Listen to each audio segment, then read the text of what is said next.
Сегодня мы поговорим о кармических отношениях. Это продолжение основной темы, которую я уже подняла несколько месяцев назад.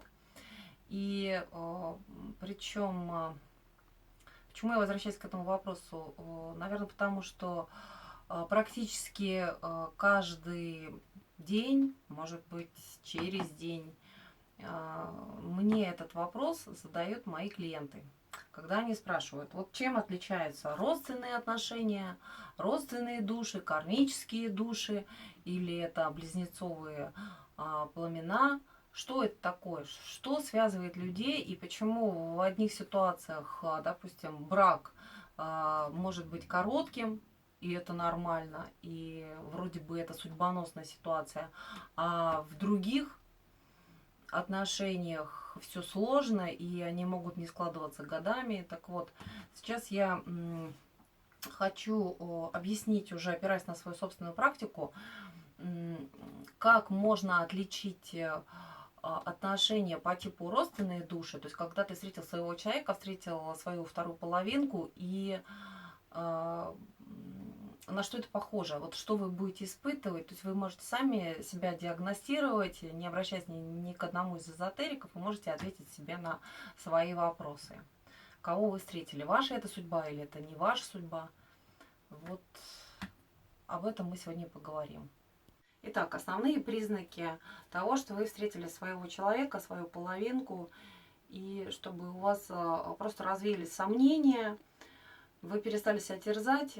Итак, первое, на что стоит обратить внимание, это до встречи с вашей судьбой, с вашим человеком, вам должны были быть даны какие-то знаки. Допустим, вам снился этот человек. Либо вы уже встречали кого-то очень похожего. Допустим, как бы ситуация проигрывалась, но не совсем так, как она складывается сейчас, в настоящий момент. То есть был дан определенный знак свыше, и вы это почувствовали. Часто ко мне, когда люди обращаются, и я диагностирую, то есть как происходит в целом определение вот кармических отношений и некармических. В первую очередь, допустим, обращается ко мне человек, он задает вопросы, называет имена, даты рождения и задает вопросы, как у нас будут, допустим, складываться дальше отношения, какое будет развитие, и все. То есть ничего мне больше не рассказывают. Дальше я то, что считывается с человека, я все это, естественно, рассказываю. И потом, когда информация подтверждается, допустим, когда человек говорит, да, вот со мной именно так все происходило и происходит, по его собственным ощущениям, по ощущениям того, кто ко мне пришел. И, естественно, вот основываясь именно на этой практике, можно сделать какие-то выводы. Вот смотрите, допустим, если человек чувствует, что это его половинка, ему всегда дается какой-то знак. Вот это первый признак. Второй. Когда вы встретили своего человека, свою родственную душу, вы будете ощущать не просто полное единство, а что-то наподобие, когда вот вы словно вернулись к самому себе, вы нашли самого себя, вы испытываете вот полную гармонию, полное единение с человеком, хотя вы его в принципе не знаете. Вы можете знать друг друга буквально один день, да, и после этого возникнет ощущение, что это моя половинка, вот это мой родной человек. Третий признак. Ваша половинка вас полностью дополняет. Допустим, у вас свои слабости, а у него слабости противоположные. Да? То есть, если вы, например, очень сильно боитесь высоты, он вообще ее не боится, ну, он может бояться того, чего не боитесь вы. Какая-то идет компенсация, как бы дополнение полностью по принципу инь-янь. И что важно понимать, вот в кармических встречах, когда действительно она дается, эта встреча, для развития отношений, всегда один человек, он более высокой частоты, то есть более талантливый, может быть, у него какая-то определенная миссия есть, и второй его дополняет. Но в целом, если как бы вернуться к моей практике, Я уже встречала пары, когда люди идут на равных, и женщина талантливая, и мужчина ни в чем не уступает. Но когда они вместе, вот этот вот союз, он более продуктивный, и он помогает им большего достичь в жизни, реализовать себя, свой потенциал. То есть есть какая-то задача вот у этих отношений, то есть не просто так люди встречаются. В обычном представлении идеальная любовь – это отношения между людьми, которые подходят друг к другу по всем параметрам, но отношения кармические, они отличаются. Есть свои особенности. Например, люди могут быть настолько разными, что это уже само по себе отрицает возможность развития отношений. То есть близкие будут сомневаться, окружение будет не понимать вас, говоря, зачем тебе этот человек, если он тебе вообще не подходит. Например, вам 20 лет, а вашему партнеру 60. Или, допустим, у вас разделяют религиозные ценности. Да? Или, например, вы с вашим партнером одного пола. Очень часто бывает вот в кармических отношениях, когда люди одного пола. Но они любят друг друга, и они не могут расстаться. Они расстаются, снова сходятся, снова их жизнь сталкивает.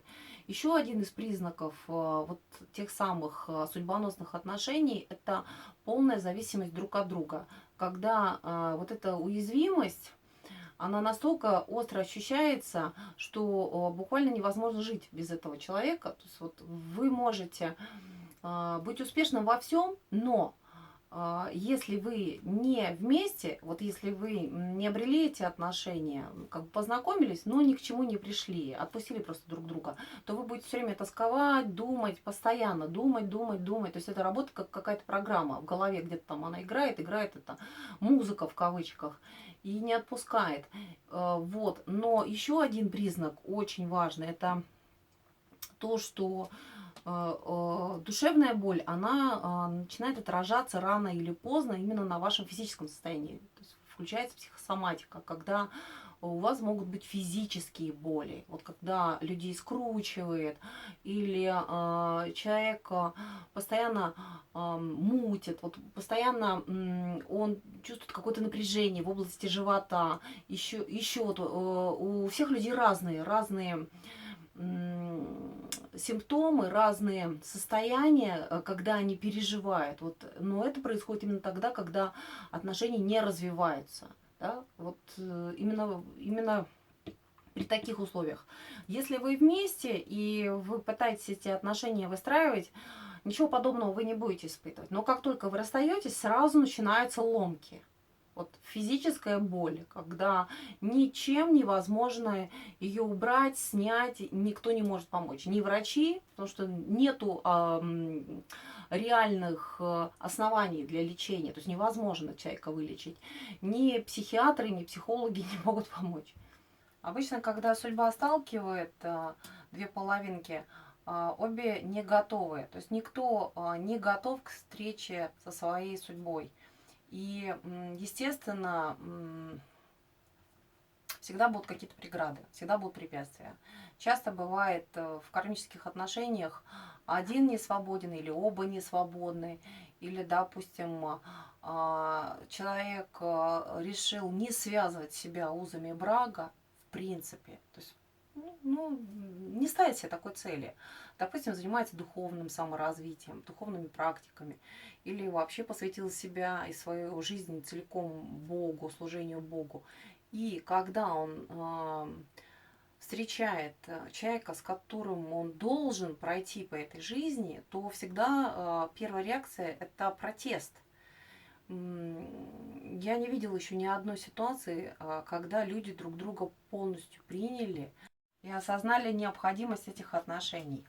Обычно первые ощущения очень радостные, потом начинается протест, желание уйти, убежать.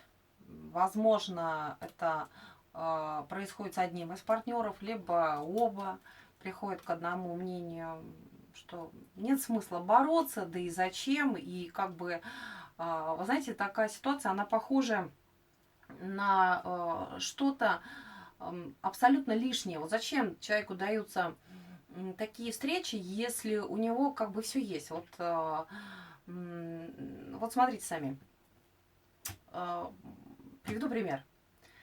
Недавно я общалась с одной женщиной, у них отношения уже более 8 лет. И эти отношения, они не складываются только потому, что мужчина женат, у него есть дети. Он уже признает за все эти годы, что он не может без своей половинки, он любит ее, он не может о ней не думать, но при этом он не хочет меняться, он чувствует себя очень виноватым перед своей семьей, ответственным, и у него нету цели разрушить все то, что он когда-то создал. Естественно, это очень хорошо, да, что у человека есть совесть, есть какие-то моральные принципы, но ситуация будет продолжать его ломать. Понимаете, судьба бросает ему вызов. И если человеку дана такая любовь, вот если он встретил свою половинку, хочет он или нет, но он все равно потеряет все то, за что он держится. Еще один признак кармической связи, той самой высокой любви, это невозможность уйти из ситуации. То есть сколько бы вы ни расставались, как бы вы друг друга не обижали, все, естественно, действуют по-своему. Кто-то спокойно уходит, кто-то говорит самое-самое плохое для того, чтобы человек просто возненавидел, чтобы поставить точку. Но эта точка, она не ставится. Всегда будут какие-то напоминания, знаки, совпадения, когда вы встречаете кого-то похожего, либо вы слышите похожий голос, или просто даже имя будет чаще встречаться, то есть вы реагируете на эти знаки. Вам как бы все напоминает об этом человеке. И самое главное, сама судьба вас снова будет сталкивать при разных обстоятельствах, то есть она не отпускает. Все, о чем я говорю, естественно, не происходит в рамках одного года. То есть это цепочка лет. То, что такие отношения, они формируются годами. Вот поймите одно, пока вы находитесь в подобной ситуации, вы можете, условно говоря, выйти замуж, жениться на ком-то другом, но потерять все это, снова вернуться к своей половинке, то есть это очень сложные ситуации, которые даются только очень сильным людям. Вообще считаю, что это, скажем так, старые души. То есть это души, которые способны вот пройти подобные испытания. Это очень сложно. И были в моей практике случаи, когда люди обращались к психиатру, кто-то даже побывал не один раз в психиатрической больнице, кто-то вообще ушел в мир иной, закончил жизнь суицидом, потому что, ну, не справился. Невозможно это передать словами, и я не знаю даже, как объяснить, вот подарок это счастье или это наказание, испытание, наверное, это все вместе взятое. Итак, еще один признак. Когда вы встречаетесь, у вас сразу возникает ощущение, что именно этого человека вы всю жизнь ждали. Что вот это та самая ситуация, которую вы не могли пройти мимо. И все остальное, вот весь ваш опыт, опыт отношений с другими людьми, он воспринимается вот после этой встречи со своей судьбой как все то, что должно было именно так сложиться. Так и никак иначе. То есть появляется некая завершенность, осмысленность, логика. Если ранее, допустим, вы сомневались, а вот правильно ли я поступила, то, что я, допустим, разошлась со своим мужем и была столько-то лет там в одиночестве и что-то наподобие, и вдруг вы встречаете свою половинку, и вы сразу как бы себе отвечаете, вы даете себе очень четкий, правильный ответ, то есть он приходит мгновенно, вот подсознание, в сознание, как угодно. Вы понимаете, что так и должно было быть. И те отношения, из которых вы вышли, они бы в любом случае разрушились. То есть это нормально, это закономерно, это то, что должно было произойти в вашей жизни. И вы перестаете себя терзать, перестаете себя мучить угрызениями совести. Любые кармические отношения требуют проработки. И данные отношения, они тоже не исключение. По сути, они меняют вас, меняют настолько, что вы становитесь очень чистым, очень высокодуховным человеком. То есть вы уходите от каких-то своих старых привязанностей, меняете свои привычки, ценности, вы перезагружаетесь, и это тот самый рост, который необходим для того, чтобы вы и ваша половинка обрели бесконечное счастье в единстве. Вот самая главная отличительная особенность подобных отношений — это то, что когда люди достигают результата, а результат он какой? Это создание союза, это умение сохранять отношения, умение поддерживать их. Вот когда они приходят к полному единству, то это отношения, которые не наскучат, они бесконечные. Вот я как практик, почему, кстати, почему мне очень сложно дать какую-то определенную формулировку, скажем, отнести к какому-то определению эти отношения, потому что на самом деле я просто это чувствую, а выразить в словах это очень сложно. Вот сказать, это родственная душа, кармическая душа, близнецовое пламя, да мне все равно, как это называется, я просто это чувствую и все. И вот, что хочу сказать, когда люди обретают именно своего человека, вот когда они находят своего человека, наверное, будет так точнее, то вот это чувство, чувство любви, оно не уходит, оно не исчезает, оно не перерастает в привычку, оно не перерастает в дружбу.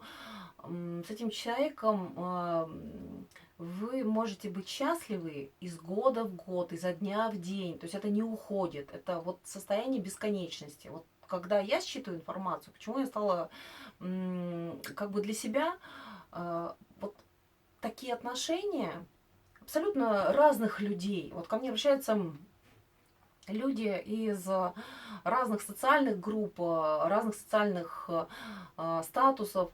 И когда я просматриваю ситуацию, естественно, я хочу, не хочу, но я анализирую и сравниваю. Вот. И мне это помогает. Мне помогает это делать какие-то выводы. Но сказать, что я сравниваю судьбу одного человека с судьбой другого, естественно, нет. Но я обращаю на это внимание. Я обращаю внимание на то, что информация похожа на информацию, допустим, какого-то другого человека. И со временем я стала просто для себя как-то это классифицировать. Я поняла, что это сложные ситуации, которые просто так, без проработки, они сами по себе не решаются, и подразумевается изначально участие самих людей. То есть людей, кому дана такая любовь, дана встреча кармическая, и ее надо прорабатывать. Нельзя просто так отпустить все на самотек. Даже если вы это сделаете, сама судьба вас будет сталкивать с одним и тем же человеком. Или будет просто-напросто разрушать любые другие отношения. И вот и что хочу сказать. Когда я считываю информацию, я всегда нахожу этому подтверждение. Причем часто меня спрашивают, вот как я работаю? Как я это вижу, мои ли это умозаключения, или мне это карты сказали, или еще кто-то сказал. Я думала над этим, и это что-то наподобие озарения. Возможно, у вас это было. Вот ощущение, когда информацию просто кто-то вкладывает в голову. Ты не думаешь, она буквально мгновенно приходит, и я ее озвучиваю. Так вот, в подобных ситуациях, когда встречаются две половинки, всегда дается один четкий ответ, какая-то схема развития отношений, и я ее озвучиваю человеку. Реакция практически одна и та же у всех. Полное неприятие, полное отторжение, желание уйти, зачем это все отрабатывать, проще выстраивать другие отношения, большинство так и делают. И еще один очень важный признак вот такой кармической любви, это когда вы встретили свою половинку, но не стали вкладываться. Да зачем это надо? Просто пойду по жизни и найду другого человека. Так вот, кого бы вы ни встретили, эти отношения будут разрушаться вами, обстоятельствами, тем другим человеком, кого вы выбрали. Но вы будете все время возвращаться и возвращаться. То есть ситуация будет повторяться. Повторяться только с тем, кого вам посылает само небо. То есть вот это сверхотношения, мегаотношения, они того стоят. Все те из вас, кто пытается годами прийти к единству со своей половинкой, они уже понимают, и я думаю, это не просто какая-то закономерность, это вывод, который вы должны все сделать. Да? Это то, что отношения бесконечны, они не завершаются только с этой реинкарнацией, они перейдут в ваше новое воплощение.